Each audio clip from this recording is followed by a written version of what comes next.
Alabado sea Jesucristo, siempre sea alabado. Muy buenas tardes a todos y bienvenidos a nuestras clases de teología, bienvenidos a nuestro estudio de Mariología, nuestro estudio teológico de Mariología. Estamos este mes dedicado a la Santísima Virgen, mes de mayo, dedicándola también a estudiarla desde la teología, no solo estudiarla desde la catequesis, no solo estudiarla desde temas devocionales, todo lo cual es preciosísimo. Nuestro enfoque que estamos teniendo es el estudio teológico de María. Doy un gran saludo a todos los que me están escuchando. Una vez más les agradezco que perseveren, que estén aquí tomando estas clases, tomándose el tiempo para conocer un poquito más su fe. Me agrada muchísimo después de la clase y después de la oración que tenemos, revisar aunque sea brevemente los comentarios que hacen, ver quiénes son. Me alegra muchísimo encontrar que hay una comunidad de creyentes dispersa por todo el mundo,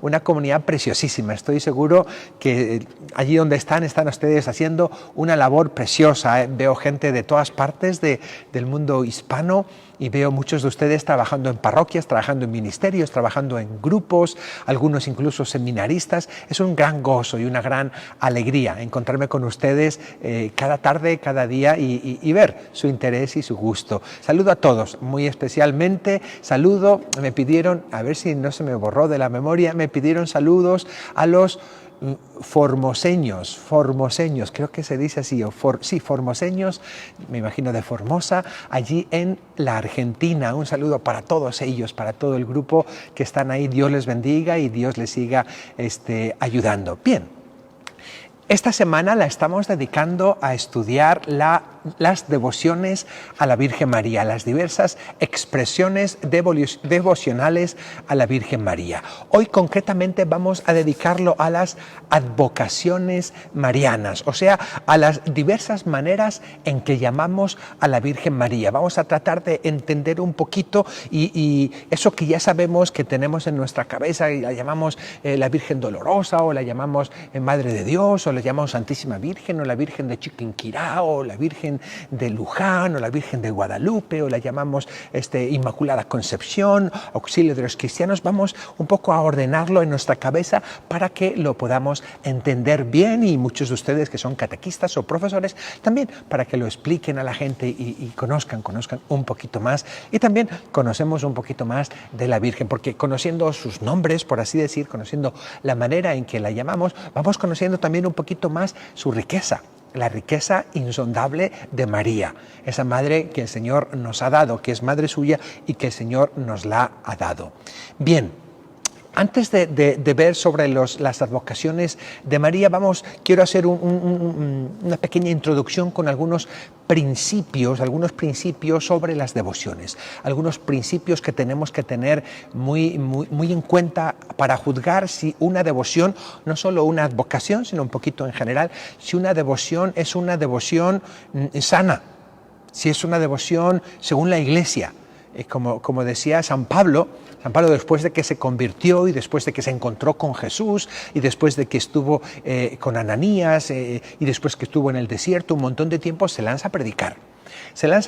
Y dice en un momento de su predicación, subí a Jerusalén para hablar con los apóstoles, con aquellos que habían estado con Jesús.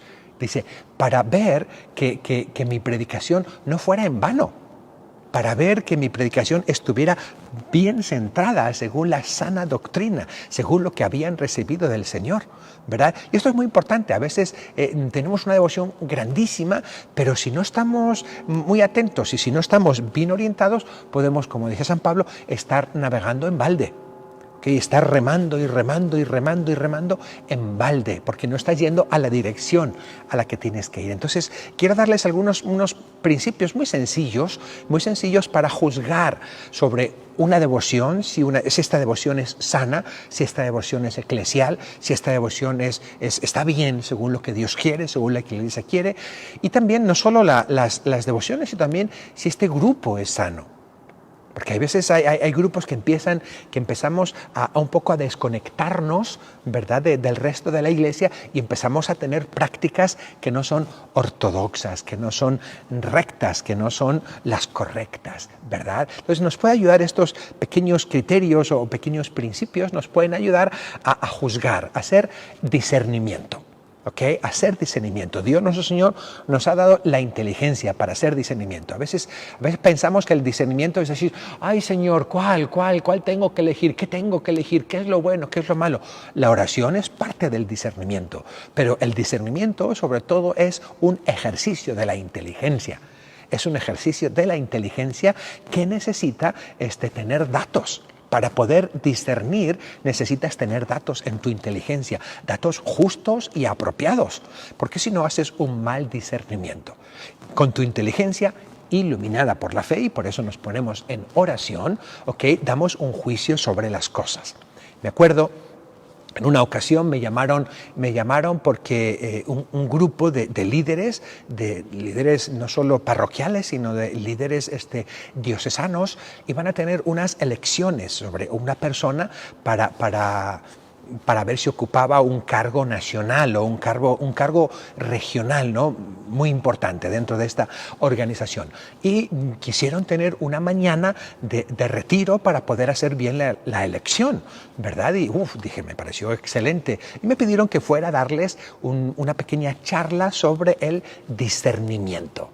Bueno, pues fui y les hablé del discernimiento, les hablé de los principios, algunos de los principios que da San Ignacio sobre el discernimiento de espíritus, para ver si esto viene de Dios o si viene solamente de nosotros mismos, ¿verdad? O si viene del maligno. Y uno de los puntos que dije, en el que me enfoqué bastante, fue que para discernir una cosa, o sea, para distinguir si está bien o no está bien, tenemos que conocerla bien. Si no la conocemos, no podemos hacer un discernimiento. Si hay una cosa que no conocemos, no hacemos ningún discernimiento. Estamos juzgando con los ojos cerrados y estamos comprometiendo a Dios. No estamos confiando en Dios, no, estamos tentando a Dios, por así decir. Porque dar un juicio sin conocer a algo es una cosa totalmente imprudente. Y la prudencia es la madre del discernimiento. Entonces le estuve hablando sobre el discernimiento de espíritu, sobre el discernimiento en estas ocasiones, etcétera, etcétera. Les dije, pero por arriba, por abajo, por la derecha y por la izquierda, que tenían que conocer muy bien al candidato, etcétera, etcétera. Ya me tuve que ir porque yo tenía otras cosas que hacer, y después le llamé por teléfono y pregunté, bueno, ¿cómo estuvo la elección? Y me dicen, bueno, elegimos a este. Digo, pero si ustedes me dijeron que no lo conocían. Pero es que como es de nuestra región, lo elegimos porque queremos a alguien de nuestra región. Pero digo, pero si ustedes no lo conocen, ¿cómo lo han elegido? Bueno, porque es que queríamos a alguien. Digo, entonces, ¿para qué me llamaron? No hizo falta que me llamaran. Bueno, resultó que el candidato duró 3 meses. Duró 3 meses por elementos que no es necesario decir aquí, pero pues graves para un líder de ese tamaño, bastante graves. Y bueno, y uno dice, a veces pensamos que el discernimiento, que la elección es ponernos en oración y esperar que Dios nos inspire algo. Dios nos ha dicho, ¡hey! Te he dado inteligencia, tienes que juzgar. Te he dado prudencia, tienes que juzgar. Iluminado con la fe. Entonces, en las devociones esto es muy necesario, si no hay extravíos. Y en las apariciones marianas es lo mismo. Hoy no voy a hablar de apariciones, mañana dedicaré todo el día a hablar de apariciones. Hay personas que me han preguntado, padre, las apariciones de la Rosa Mística, padre, las apariciones de Medjugorje. Mañana intentaré explicar, yo no puedo responder absolutamente a todas las apariciones, ¿verdad? Pero sí les puedo dar principios para que juzguemos y demos nosotros un juicio junto con la Iglesia, ¿sí?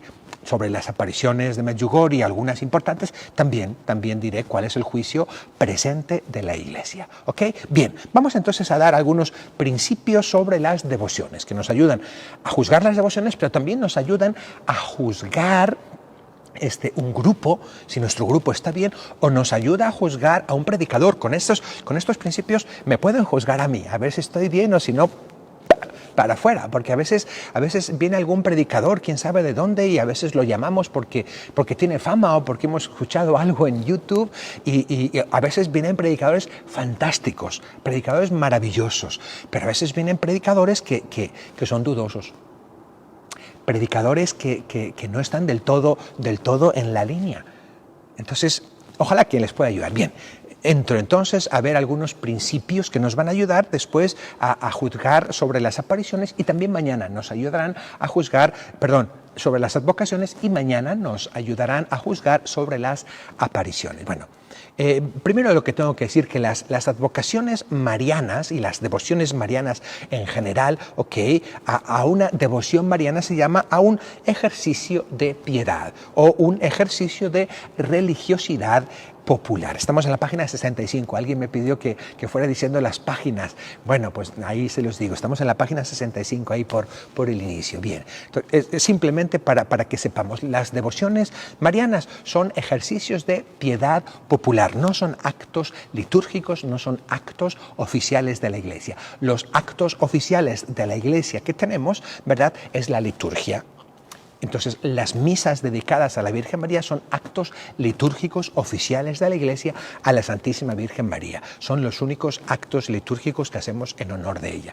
Un rosario que organiza la arquidiócesis o un rosario que organiza el Papa en todo el mundo, la plaza de San Pedro se llena y están comunicados por vía internet y vía telefónica y vía televisiva millones y millones y millones de personas, y el Papa presidiendo.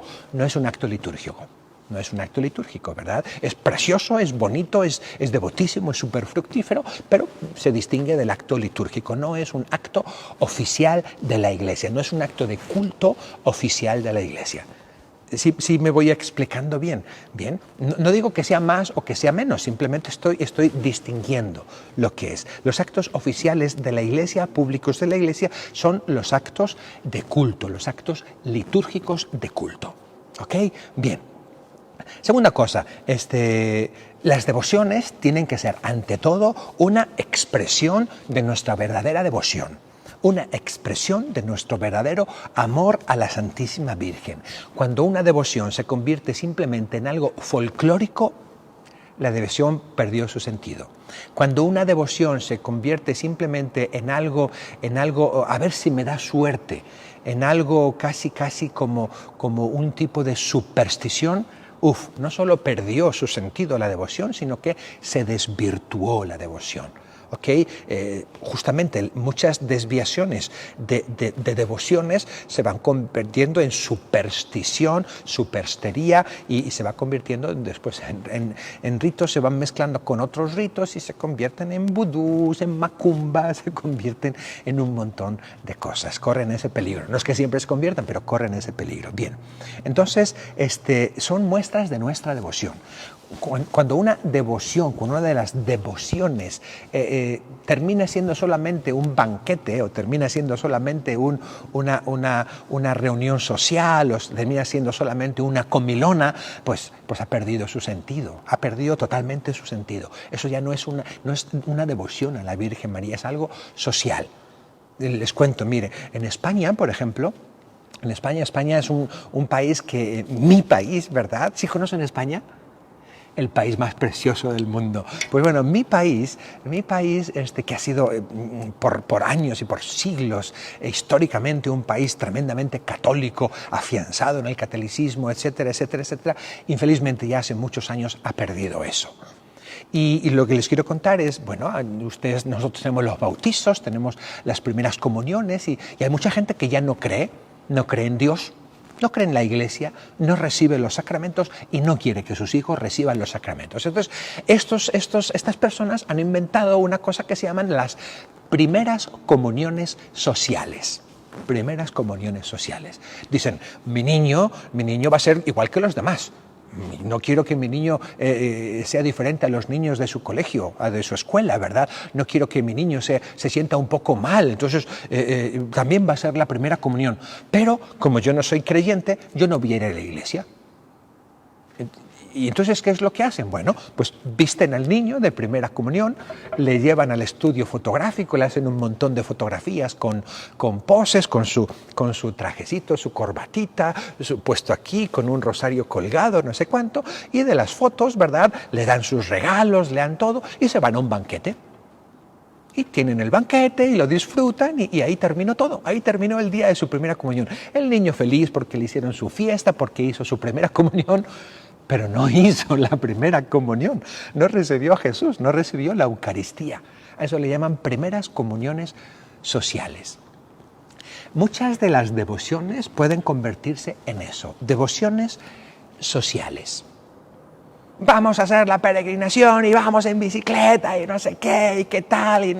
Y a lo mejor, no digo que esté mal, está muy bien, pero si se pierde el sentido de que es una peregrinación, de que vas a ver a la Virgen María, es una peregrinación social.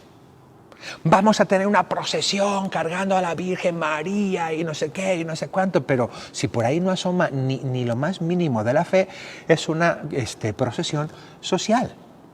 Vamos a tener no sé cuánto y después todo se convierte en comer y comer y comer y beber y beber y beber. Pues perdió la fiesta del patrón, la fiesta de la patrona, perdió el sentido. Se hizo una fiesta social, no religiosa.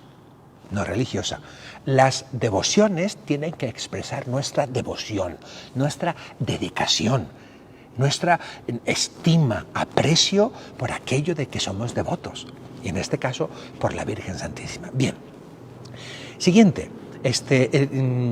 La piedad popular y todas las devociones siempre, y eso es importante, tienen que estar aprobadas, asesoradas y acompañadas por los pastores. Cuando una devoción no está aprobada, cuando una devoción no está asesorada, cuando una devoción no está acompañada por los pastores, termina mal, suelen terminar mal muchas veces y tienen que estar aprobadas, en alguna manera tienen que estar aprobadas, ¿no? Y tienen que estar acompañadas de alguna manera, con alguna cierta periodicidad tienen que ir los pastores, porque si no se dan desviaciones en el culto, en las cosas que hacen, ¿ok? Y en la doctrina. En la doctrina ya no se sigue la doctrina recta. Doctrina recta se dice en griego ortodoxia. La ortodoxia ya no se sigue. O el culto recto, la ortopraxis. ¿Ok? ¿Por qué? Porque no tienen acompañamiento, porque no tienen aprobación o porque no tienen asesoramiento. Yo estoy en esta parroquia, estoy aquí de achichincle, de ayudante en esta parroquia. Tenemos nuestro pastor, el padre Marcos, y yo aquí le ayudo. Y además de este ministerio que tengo en esta parroquia, el señor arzobispo me ha dado también un ministerio de ser asesor. Soy asesor de todos los grupos carismáticos de Los Ángeles, de la Arquidiócesis de Los Ángeles. Soy el asesor espiritual y teológico de todos los grupos carismáticos de Los Ángeles. Hay casi 1, 2, 3, a veces 4 grupos en cada una de las parroquias de Los Ángeles, hispanos. Bien, entonces me ha tocado visitar muchísimos grupos. Me acuerdo que una vez una persona, la encargada de un grupo, me llamó por teléfono y me dijo: ay, padre, por favor, ¿puede venir usted a nuestro grupo? Estamos haciendo un retiro de bautismo en el Espíritu, de iniciación cristiana y bautismo en el Espíritu. Si puede usted venir al final del retiro, por favor, y darnos y hacernos el bautismo en el Espíritu Santo. Yo le dije, con muchísimo gusto, voy allá al grupo, ¿verdad? Y con muchísimo gusto les voy a dar esa plática sobre el Espíritu Santo y sobre el bautismo en el Espíritu Santo. Y me vuelve a insistir, sí, vengan, porque queremos que baje el Espíritu Santo.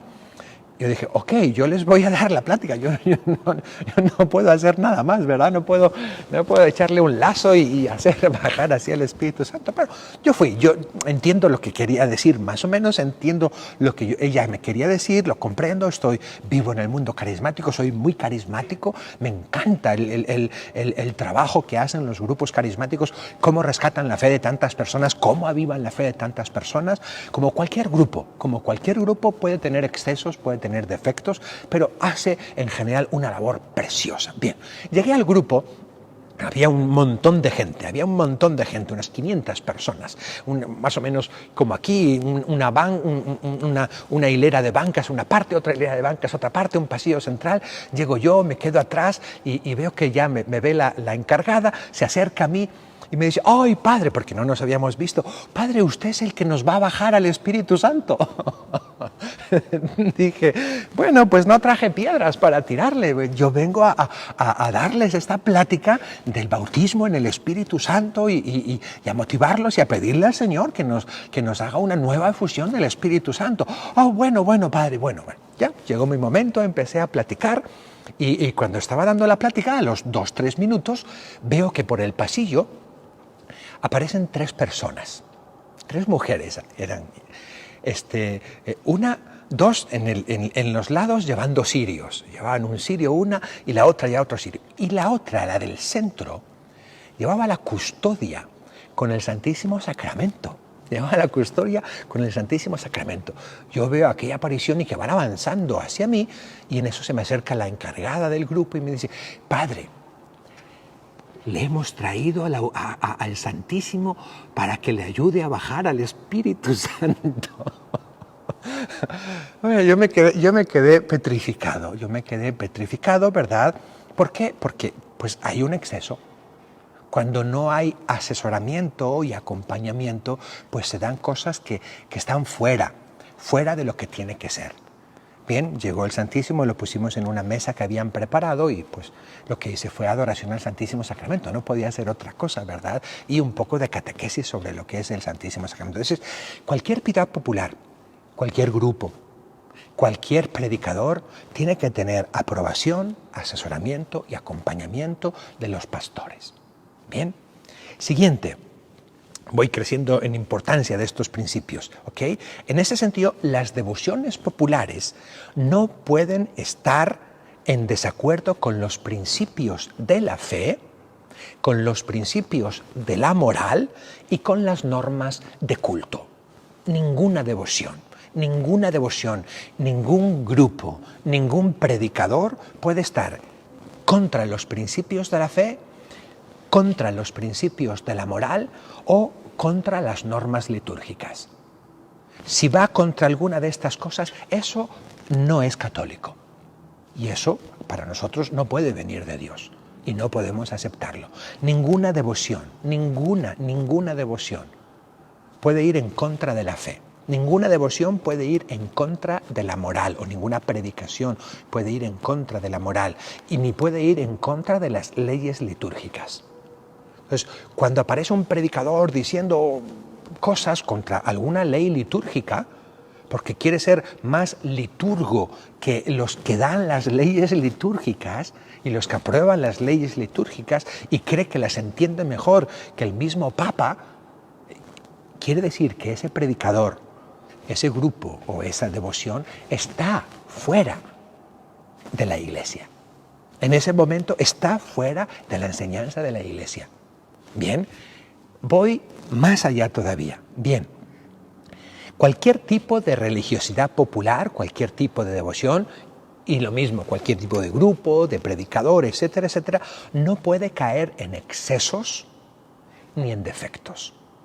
Hay a veces excesos, se caen en excesos, ¿verdad? No solo porque se meten cosas que son a lo mejor inútiles, no solo que son superficiales, sino que hay excesos porque meten cosas que son inútiles o porque meten cosas que son de procedencia muy dudosa. Meten costumbres, oraciones, meten celebraciones, meten cosas que uno dice: ¿esto de dónde ha salido? Esto no está de acuerdo con la enseñanza de la Iglesia. Esto no está de acuerdo con la enseñanza tradicional de la Iglesia. Esto es un exceso. ¿Okay? Y hay muchos, y como les digo, yo cuando tengo que visitar los grupos me encuentro muchos excesos, cosas que se escuchan, cosas que hacen en otras comunidades eclesiales no católicas y que gusta, oh, esto está muy bien, y se empieza a meter en la Iglesia católica. Y son cosas que no son propias de la fe, son excesos. ¿Okay? Hay excesos también porque hay a veces teatralidad, hay exageraciones, ¿okay? hay deshonestidad, o sea, hay engaño, fingen hacer cosas, ¿verdad? Fingen que empiezan a ver, fingen que empiezan no sé qué, o personas que a título personal se atribuyen, yo he recibido una palabra de Dios que me ha dicho. Dios me ha dicho que tú tienes que hacer eso. A veces me llegan personas que me dicen, Padre, el Señor me ha dicho que usted tiene que hacer esto. Digo, vaya, wow, línea directa con Dios. Línea directa con Dios. Son excesos, son pretensiones, pensar que tú tienes más autoridad o pensar que a ti te habla Dios directamente. ¿Verdad? Hay que ceñirse a las normas, hay que ceñirse a las normas de fe, a las normas de moral y a las normas litúrgicas. En cualquier grupo, en cualquier predicación y en cualquier devoción. ¿Ok? Por defecto, pues a veces hay defectos en algunas devociones porque quitan cosas. Me acuerdo en un grupo, estas personas decían, no, ustedes por favor no se arrodillen frente a la Virgen. Ustedes por favor no hagan genuflexión ante el Santísimo Sacramento. Digo, son defectos, estos son defectos, están quitando cosas que son propias de nuestra devoción. Decían en ese grupo, no necesitan rezar el rosario, hay que vamos a dirigirnos a Jesús solo. Uno dice, estas personas no han entendido cuál es nuestra fe y cuáles son nuestras costumbres. Bien, entonces esos defectos o excesos en nuestras devociones o en nuestros grupos o en nuestras predicaciones. Bien. Y por último, un último criterio es siempre estar en comunión con la Iglesia. Siempre estar en comunión con la Iglesia. Si tú quieres tener una devoción católica, tienes que estar en comunión con la Iglesia. No puedes dar la espalda o esconderte de la Iglesia. No. Y de la Iglesia quiere decir de la autoridad de la Iglesia.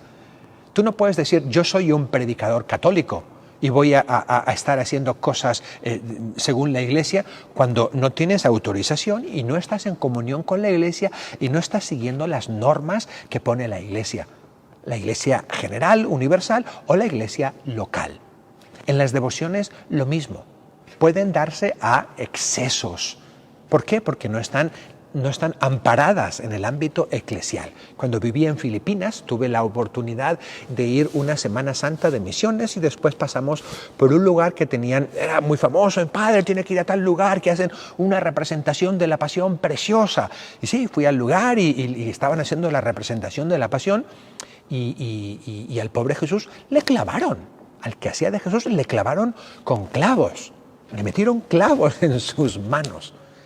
Y la gente estaba pero súper feliz, era parte de una tradición que quién sabe de dónde salió. Seguramente no estaba en comunión con la Iglesia, no estaba aprobado por ninguno de los pastores, son excesos. Cualquier cosa que vaya en detrimento de tu salud es un exceso. Ponerte de rodillas no es un exceso, porque no va en detrimento de tu salud. Si tú tienes las piernas malas y te pones de rodillas, no hace falta que te pongas mal. ¿Ok? No seas imprudente. Bien, pero si estás sano, no hay problema. Que te duelen un poco, no hay problema. Que ya estás muy cansado, no hay problema. Nadie se muere por estar de rodillas. Que hacemos un poco de ayuno, no hay ningún problema. Eso no va en detrimento de tu salud. Y es bueno porque andas medio gordinflón, ¿verdad? No hay ningún problema en hacer un poquito de ayuno, no hay ningún problema. Claro, cuando haces un ayuno excesivo que pone en riesgo tu salud, ahí está mal. Estás ya fuera de lo que es prudente. Estás fuera de la comunión con la Iglesia. ¿Sí? Bien. Ok, espero que nos ayuden un poco a discernir, estos criterios que nos ayuden un poco a discernir sobre las devociones, sobre las prácticas que tenemos también en nuestros grupos o sobre los predicadores con los que nos acercamos, ¿verdad? No por el hecho de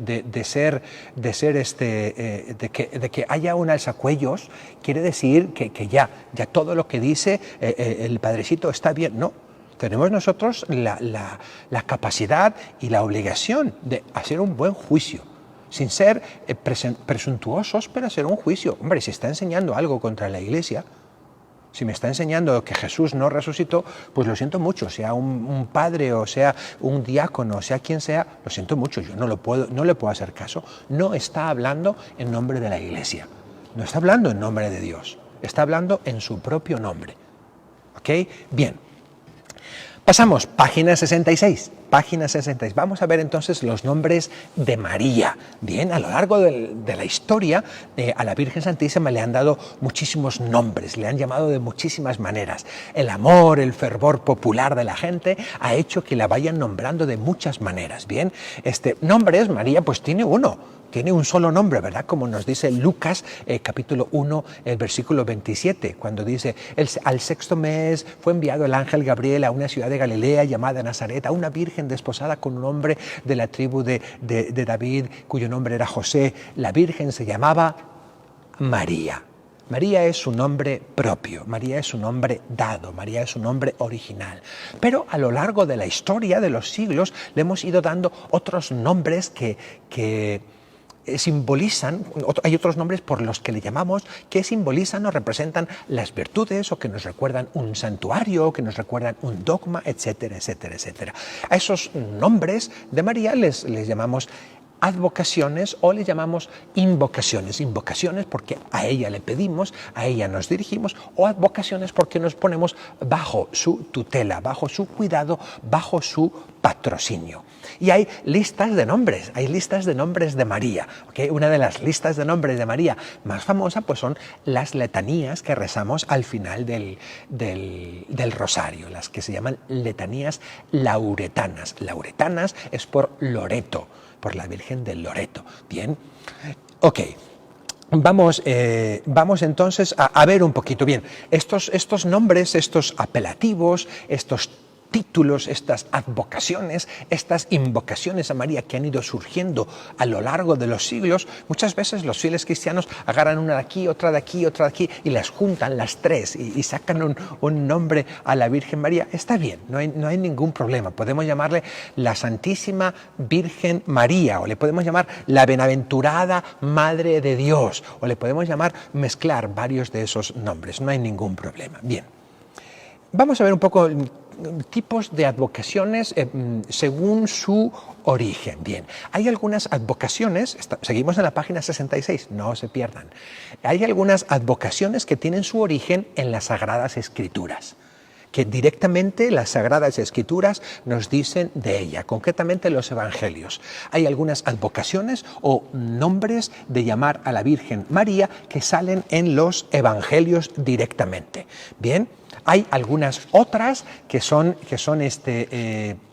aplicadas a la Virgen María, especialmente del Antiguo Testamento y del Apocalipsis, se le aplican a la Santísima Virgen algunas de las figuras, algunos de las imágenes a la Virgen Santísima. Y hay otras que son advocaciones evangélicas, pero indirectas. Por ejemplo, advocaciones directas del Evangelio, pues en el Evangelio le llaman Madre de Jesús, le llaman Virgen, le llaman Nazarena, le llaman llena de gracia, le llaman bendita, le llaman mujer, le llaman madre. ¿Okay? Son títulos netamente evangélicos. Hay otros que derivan del Evangelio, por ejemplo, dolorosa. Nunca dice el Evangelio la dolorosa, pero estuvo junto a la cruz y por supuesto tuvo que tener un dolor enorme. Por eso le llamamos, nace directísimamente del Evangelio, le llamamos Madre Dolorosa. Bien, y algunas advocaciones aplicadas a la Virgen tomadas de textos e imágenes del Antiguo Testamento. Por ejemplo, Nueva Eva, jardín cerrado, escalera de Jacob, hermosa como la luna, resplandeciente como el sol, coronada de estrellas, arca de la alianza, torre de David, torre de marfil, puerta del cielo, estrella de la mañana, lucero del alba, etcétera, etcétera. Son invocaciones e advocaciones de la Santísima Virgen tomadas de la Sagrada Escritura y dedicadas y aplicadas indirectamente a la Virgen María. Entonces, esas advocaciones, por supuesto, que están dentro del uso y no hay ningún problema. Hay otras advocaciones, página 67, arriba del todo, otras advocaciones que tienen origen dogmático, un origen dogmático, algunas directamente y otras indirectamente. Directamente dogmáticos, pues bueno, los 4 dogmas, la llamamos Madre de Dios, la llamamos Siempre Virgen, la llamamos la Inmaculada Concepción y la llamamos la Asunta. Bien, son las 4 advocaciones directamente doctrinales, dogmáticas. Hay otras que son indirectas. Como es Madre de Dios, también decimos indirectamente que es Madre de la Divina Gracia y decimos que es Madre del Redentor y Madre del Salvador, ¿verdad? Como es Inmaculada, pues decimos que es purísima, o que es virgen, decimos que es purísima, o que es castísima, que es virginal. Como es inmaculada, decimos que es toda santa, o la llamamos santísima. Y juntamos títulos, Santísima, la Bienaventurada y Santísima Virgen María, ¿verdad? Podemos juntar títulos dogmáticos con evangélicos, es precioso todo lo que podemos decir de la Santísima Virgen. Y cada uno de estos títulos tiene un peso doctrinal y un peso de cariño enorme. Y es precioso, por ejemplo, hacer un estudio. Hay libros de estudios sobre las letanías de la Virgen María y nos van explicando cada una de esas letanías, cada uno de esos piropos, cada una de esas invocaciones, advocaciones marianas que hay, y es de una riqueza espiritual grandísima, porque vamos conociendo facetas de la Virgen María, facetas diferentes de la Virgen María. ¿Okay? Cada uno de nosotros tiene facetas diferentes. A ti algunas personas te llaman papá, otras personas te llaman esposo, otras personas te llaman colega, otras personas te llaman amigo, otras personas te llaman por tu nombre, otras personas te llaman a lo mejor profe, eres uno solo, pero tienes muchas maneras en que te llaman, y cada una de esas maneras corresponde y responde a un dato de tu personalidad, a una faceta de tu personalidad que te enriquece. Si solo tuvieras un nombre, todos te llamaran de un nombre, pues no lograríamos abarcar todo lo que tú tienes, ¿verdad? Con María es lo mismo, y como María tiene tanto, pues por eso le llamamos con tantísimas maneras. Bien, hay otras invocaciones que tienen su origen en un título, ¿verdad? Algunas advocaciones que tienen su origen en algún título o en alguna invocación. Son más o menos como las invocaciones, advocaciones indirectamente dogmáticas, pero todavía más indirectas. Se fundan y terminan en el dogma, pero de una manera más indirecta, ¿verdad? Y muchas de ellas son no surgidas de un dogma, pero algunas de ellas sí son surgidas del magisterio de la Iglesia, del magisterio ordinario de la Iglesia. Por ejemplo, hay títulos como Virgen Poderosa, Virgen Fiel, como Salud de los Enfermos, Refugio de los Pecadores, etc.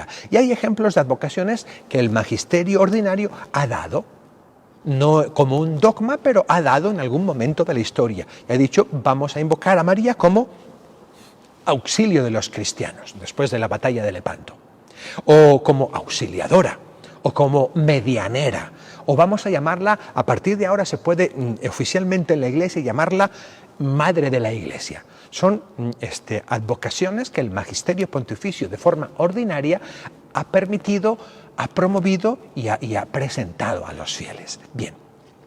Hay otro tipo de advocaciones que tienen su origen en alguna imagen sagrada. Y me refiero a estas advocaciones están relacionadas con una imagen sagrada o con un lugar sagrado sin ninguna conexión con una aparición. Son imágenes sagradas que nunca se aparecieron, simplemente fue un cuadro, una persona pintó un cuadro y ese cuadro pues empezó a tenerle mucha devoción porque la gente lo quería mucho, porque a lo mejor hizo algún milagro o por alguna cosa, pero el origen de esas imágenes es natural, normal, es pintado o esculpido, etcétera, etcétera. Bien, o algunas su origen pues puede ser desconocido, o algunas su origen es sobrenatural.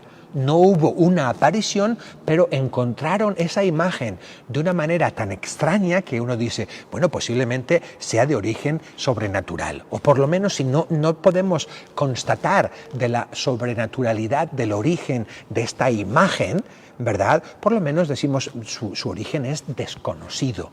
Y es muy impresionante. Por ejemplo, pues bueno, la Virgen de Loreto, la Virgen de Zapopan, ¿verdad? Son tallas, la Virgen de Zapopan o la Virgen de la Caridad y el Cobre, que la encontraron de una manera pues milagrosa, ¿verdad? Muy extraordinaria, nunca se apareció, ¿verdad? Pero es una imagen que se encontró por aquellos pescadores, etcétera, etcétera.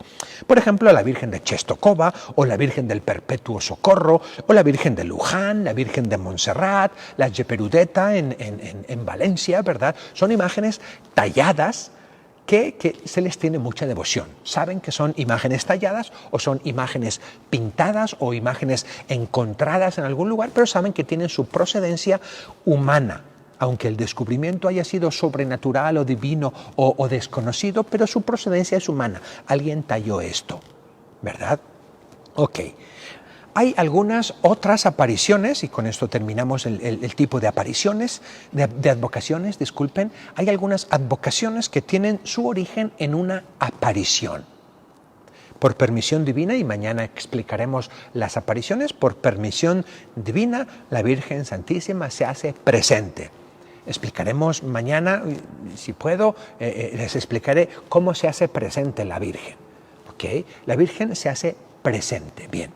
Y se hace presente en un lugar histórico, en un lugar concreto y en un momento concreto de la historia.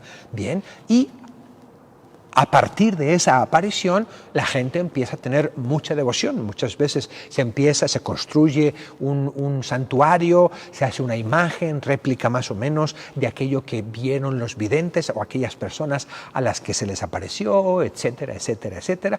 Y se empieza a dar advocación a ese lugar, normalmente por el lugar, ¿verdad? Por el lugar donde está o alguna cosa que haya dicho la Virgen, alguna advocación que haya dicho la Virgen, o también por algún otro elemento. Ahora explicaremos. Bien, alguna referencia. Bien, por ejemplo, está pues el título o la advocación de Nuestra Señora de Guadalupe. Bien, Nuestra Señora de Guadalupe, por las apariciones que hubo en México, en el Cerrito del Tepeyac, ¿verdad? Y cuando le preguntaron, pues parece que dijo Guadalupe o alguna palabra cercana en lengua náhuatl, o a lo mejor dijo Guadalupe tal y cual, igual que esa Virgen de Guadalupe que hay en España. No tenemos la total certeza si dijo Guadalupe o si dijo Guadalupe, pero eso es lo de menos. El caso es que le llamamos y la conocemos con esa invocación Nuestra Señora de Guadalupe, advocación nacida por una aparición. Nuestra Señora de Fátima. Fátima es el lugar donde se aparece la Virgen a esos 3 pastorcillos. Nuestra Señora de Lourdes. Lourdes es el pueblito ahí en los Pirineos franceses donde se aparece la Virgen a la vidente. Nuestra Señora del Carmen, ¿verdad? Nuestra Señora de la Medalla Milagrosa. La medalla milagrosa es lo que decía, que hay apariciones que no llevan el nombre de un lugar, que no llevan el nombre de una advocación, sino de algo significativo, de otra cosa, algo significativo. Y lo significativo aquí fue que la Virgen entrega esa medalla milagrosa. Bien, la llamamos la Virgen de la Medalla Milagrosa o simplemente la llamamos la Milagrosa. Bien.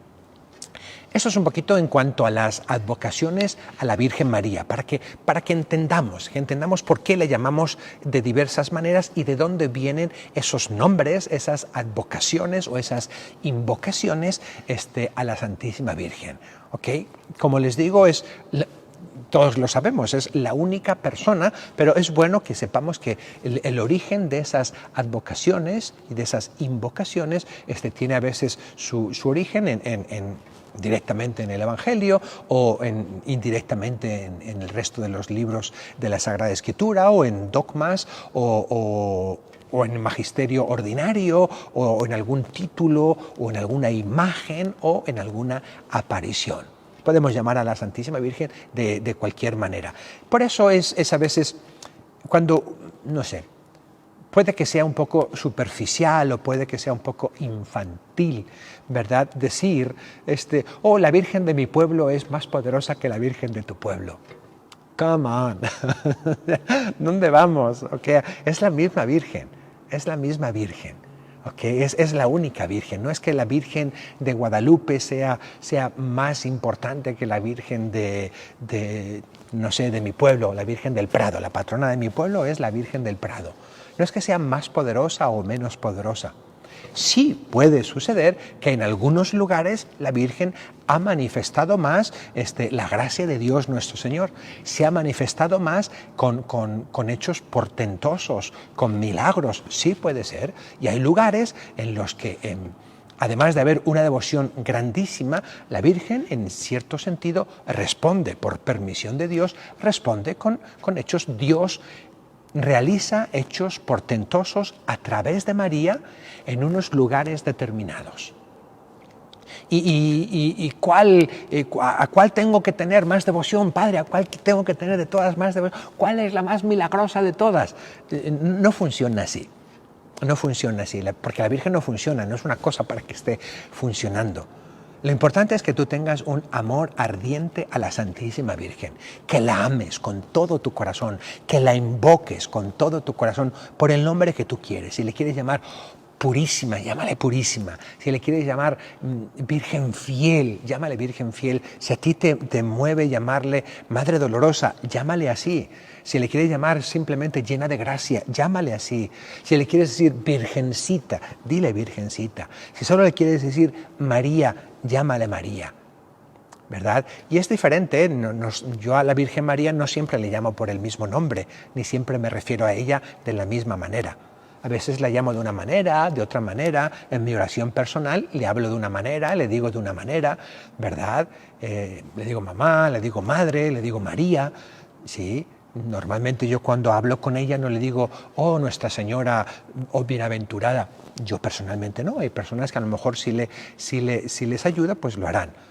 Indudablemente cuando hago algunos escritos o cuando predico de ella, pues ya utilizo, por así decir, una invocación, una advocación un poquito más formal, ¿verdad? La Virgen María, suelo decir, la Santísima Virgen, suelo decir, etcétera, etcétera. Cuando me quiero referir a algo en particular, pues claro, haré la referencia particular y concreta sobre ella, ¿sí?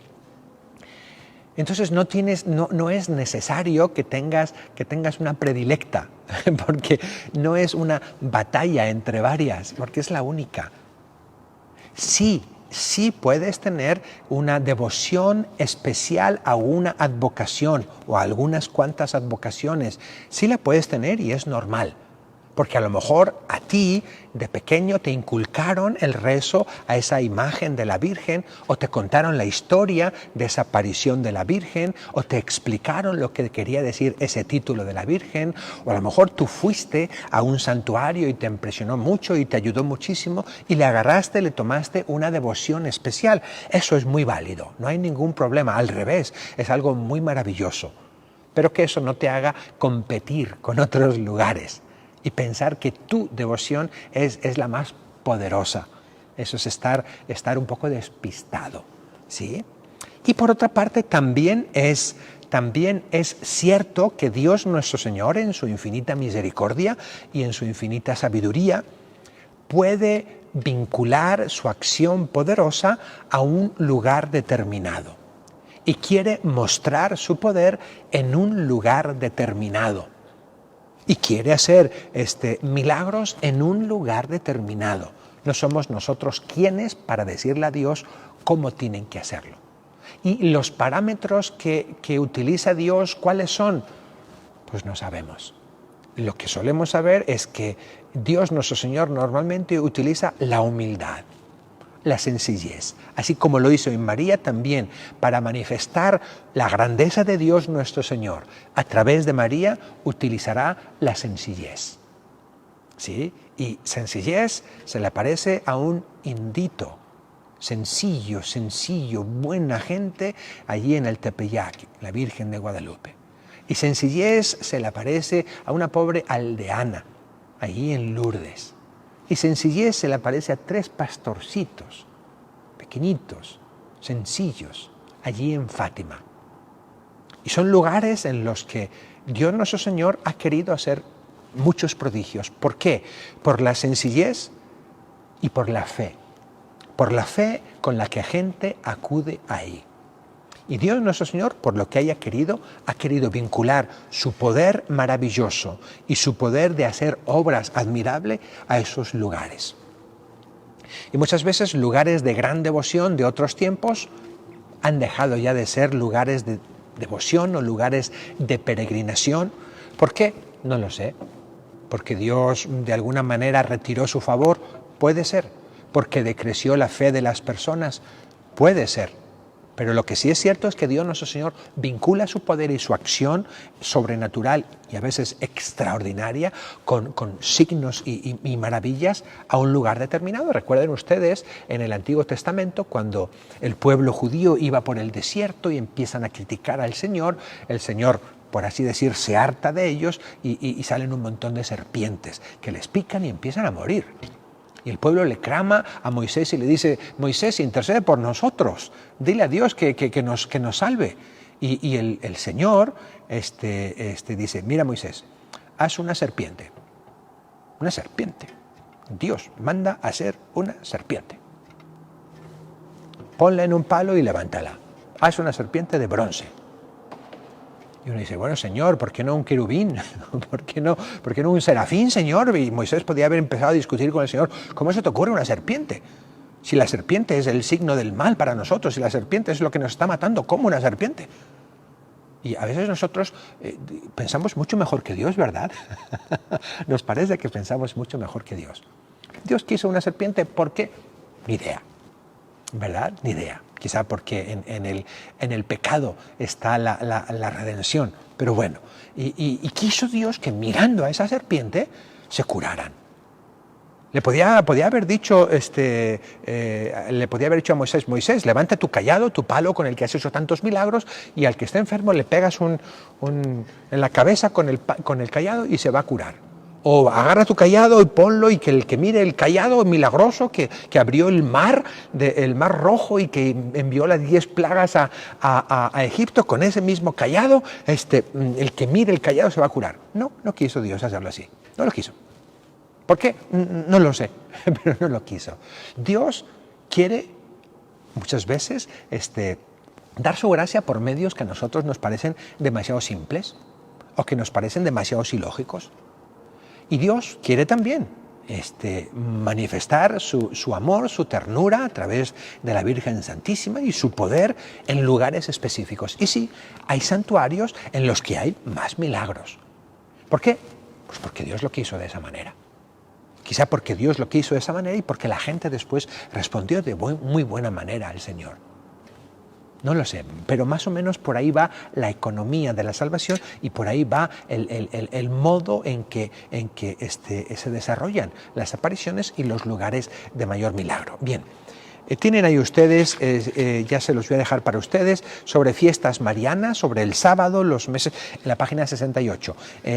Sábado sobre los meses marianos, triduos, es muy sencillo, y también sobre lugares de apariciones, santuarios y peregrinaciones. Bien, algunas personas me decían, porque les di una hoja también sobre fiestas marianas, les puse ahí las fiestas marianas y les puse: estas son memorias, estas son fiestas y estas son solemnidades. Y me preguntaba: ¿qué es eso? Bueno, son diversos grados de festejar dentro de la Iglesia. ¿Okay? La Iglesia celebra la vida del Señor, celebra nuestra redención, nuestra salvación a través de la pasión, muerte y resurrección de Jesús. Lo celebra a lo largo del año. Y en esa celebración hay diversos grados de celebración. ¿Okay? Hay fiestas o días que son normalitos, hay días normalitos, ordinarios, luego hay memorias, ¿verdad?, de santos que son un poquito más elevadas que los días ordinarios. Es una celebración un poquito más gozosa. El segundo grado de celebración son las fiestas. Las fiestas pueden ser de un santo, de la Virgen María, ¿verdad?, o del Señor. Y por último están las solemnidades. Las solemnidades son las festividades más grandes que tiene la Iglesia. Son los 3 grados de festejar. Está el tiempo ordinario, la celebración ordinaria, y la celebramos con memorias, fiestas y solemnidades. Son los 3 grados que tenemos en la Iglesia y cada uno de ellos pues, es un poquito más grande. Se pide que haya gloria, que haya 2 lecturas, que se diga el credo, etcétera, etcétera, etcétera. Bueno, vamos a terminar haciendo una pequeña oración y recuerden lo que hablamos de las advocaciones marianas y de las devociones marianas, ¿verdad?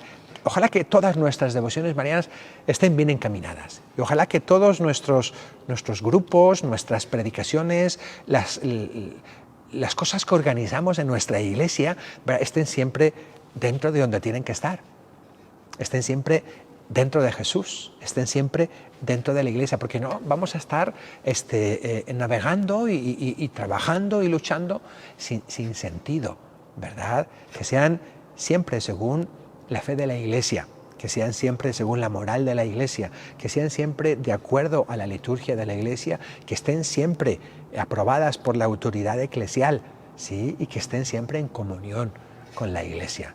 Cuando se dan exageraciones o cuando le quitamos cosas a nuestra fe, eso ya no está dentro de lo que nos pide la Iglesia. Bien. Y por más que pensemos que estamos honrando a la Santísima Virgen, María no puede estar contenta con eso.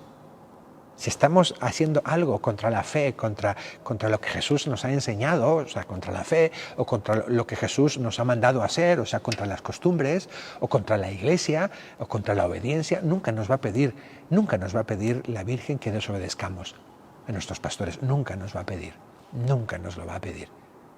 Y si queremos llamarnos católicos, si al grupo le queremos llamar católico, si a la devoción la queremos llamar católica, si al predicador le queremos llamar católico, tiene que estar sometido con estas cosas. Si no, pues es eso, una persona, simplemente, una persona que va a predicar o un grupo de amigos que se juntan o una práctica que tú tienes, pero por favor no la llames católica porque no es católica.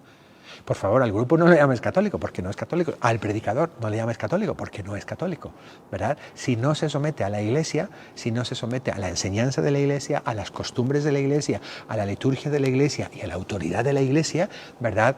No le podemos dar el título de católico. ¿Sí?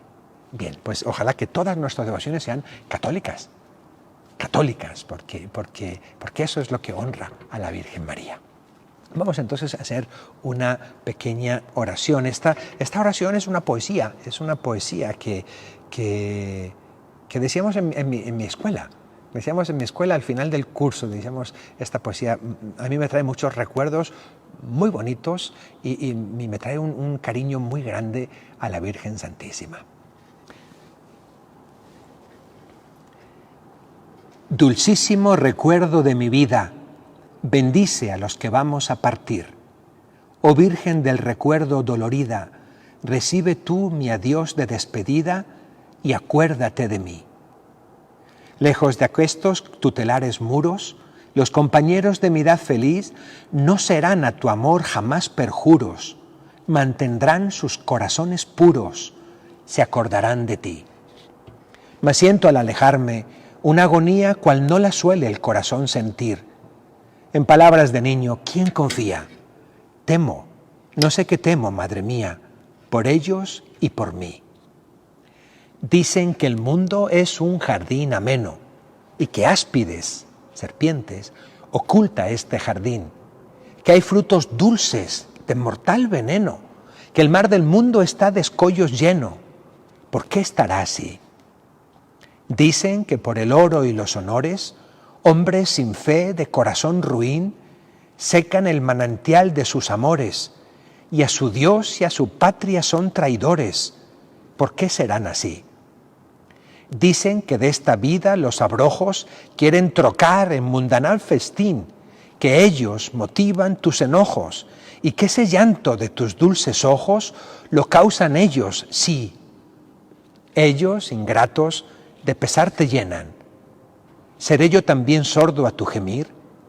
No, yo no quiero frutos que envenenan, no quiero goces que a mi madre apenan, no quiero ser así. En los escollos de esta mar bravía, yo no quiero sin gloria sucumbir. Yo no quiero que llores por mí un día, no quiero que me llores, madre mía. no quiero ser así.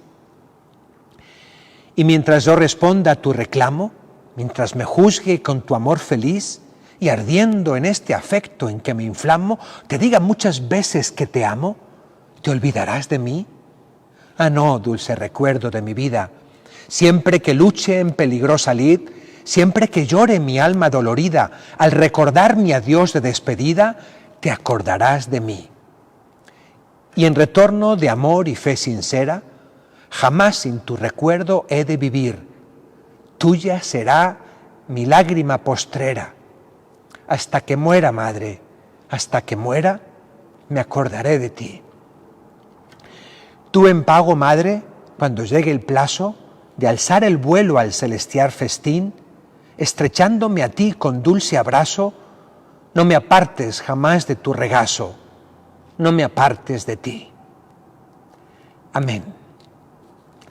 Dios les bendiga, tengan ustedes muy buenas noches. Vamos a tener ahorita la oración de la noche. Les invitamos en 2 minutos, arreglamos y les invitamos a que se queden con nosotros. Bendiciones.